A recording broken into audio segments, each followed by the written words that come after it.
Pourquoi je devrais être un garçon et ne pas pleurer? Pourquoi je devrais être un garçon et ne pas mettre d'eyeliner? Si j'ai envie de mettre un eyeliner, je peux rester un garçon, j'ai pas besoin de transitionner. Salut tout le monde, ici Nicky Doll, aka Carl, parce que je ne suis pas encore en Nicky, mais je vous propose maintenant de faire une petite routine Nicky Doll avec moi. Hop, j'ai vraiment commencé à jouer avec les pinceaux, les palettes de ma mère quand j'avais 16 ans. J'avais toujours envie de ce besoin de mettre du make-up, d'avoir du kohl dans les yeux, ce genre de choses. C'était un peu ma manière à moi d'explorer ce côté un peu plus féminin, un peu plus gender bending. Ma mère avait sa trousse de toilette ouverte dans la salle de bain et je savais où elle était placée.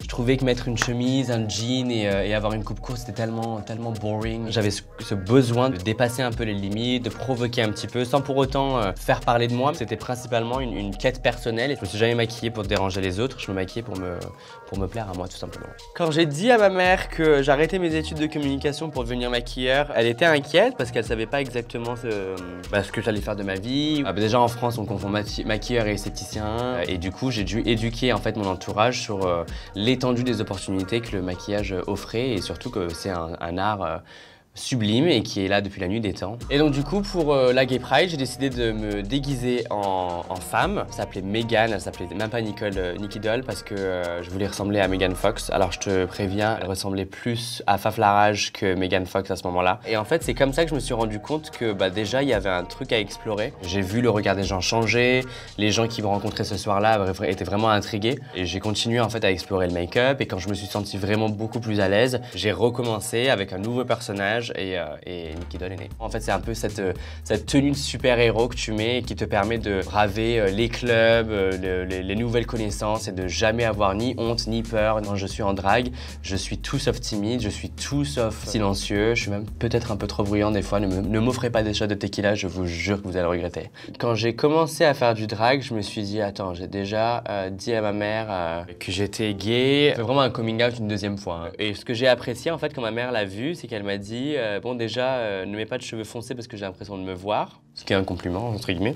Et surtout, elle m'a dit, je peux pas t'empêcher de le faire parce que tu le fais bien. Elle a pas forcément toujours compris ou elle a pas forcément toujours été la fan numéro 1. Mais en tout cas, elle a toujours toléré, toujours accepté, toujours respecté. Et elle a appris en fait une fois à s'être éduquée sur la question, à comprendre vraiment ce qu'était le drag. Et maintenant, elle adore les shows drag, elle est déjà venue voir mes shows. Performer devant sa maman, c'est pas forcément facile par contre. Je suis quand même assez sulfureuse quand je suis habillée, donc c'était un peu difficile de faire la Pussycat Doll devant sa maman, sachant que, que je suis un garçon et qu'elle s'entendait pas du tout à voir autant de sex appeal sur scène, mais elle a apprécié et elle en a redemandé, donc c'était super. J'étais passionné par une émission faite par une chaîne de production super underground et queer aux États-Unis qui s'appelle RuPaul's Drag Race. Je pense que vous avez tous entendu parler de ça. Et je regardais ça avec telle admiration et j'aurais jamais cru que non seulement je déménagerais aux États-Unis, mais qu'en plus ça, je ferais partie de l'émission en tant que la première française à me challenger pour la couronne. Aux États-Unis même, le drag est quand même vachement plus développé, vu comme un art. À New York, je connais des drags qui prennent le métro, elles sont même pas dévisagées, les gens sont complètement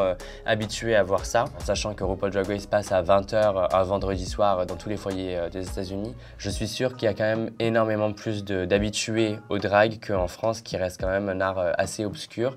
Et c'est pour cela que j'ai décidé de monter sur mon cheval blanc avec des fossiles et essayer de changer tout ça. Ce que j'aime aussi dans le drag, par contre, c'est que j'arrive à devenir, le temps d'une soirée, un modèle de confiance en soi et à permettre aux gens qui étaient peut-être un peu fermés d'esprit ou peut-être homophobes, peut-être avec une conversation avec moi, et ça va peut-être les ouvrir d'esprit et se dire en fait cette personne elle est juste différente de moi et différent ça veut pas forcément dire ennemi et du coup peut-être que je peux ouvrir l'esprit des gens au fur et à mesure grâce à un art qui est au final là pour unir les gens et pour faire sourire et pour danser, c'est tout. Life is fun, you might die tomorrow bitch, so live. Pour finir vraiment l'illusion Nicky Doll, j'ai toujours besoin d'avoir les yeux super gris clair parce que ça me permet non seulement de ressortir les couleurs que j'ai mis sur les yeux, et ça me permet aussi de me déconnecter de Carl. Donc pour cela, j'utilise vraiment des lentilles à la White Walker dans Game of Thrones, ok? Tu vois? Pas pareil. Le make-up, c'est pas essayer de cacher qui tu es, mais c'est plutôt un moyen d'accepter qui tu es, de te mettre en valeur.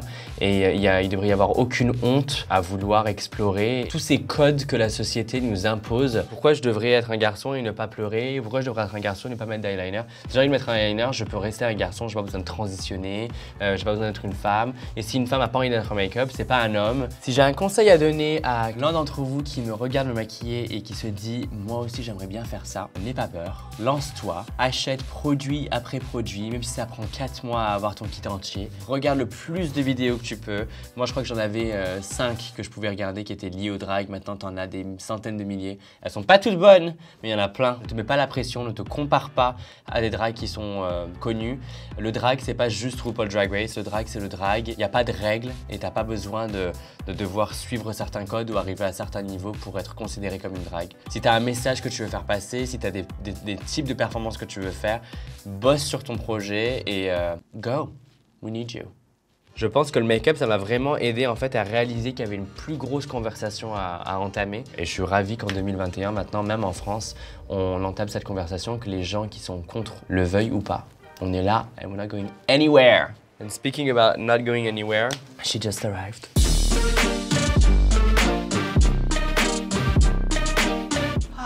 And there you have it, guys. Je me suis éclaté avec vous chez Fresh pour recréer ce make-up un peu Gem and the Hologram, super 80s. J'espère que ça vous a inspiré à prendre un pinceau et y aller. Je vous fais de gros bisous, j'espère vous voir très bientôt. Et puis dès que je viens faire un show à Paris et que tout est ouvert, j'espère voir votre blush dans la foule. Gros bisous.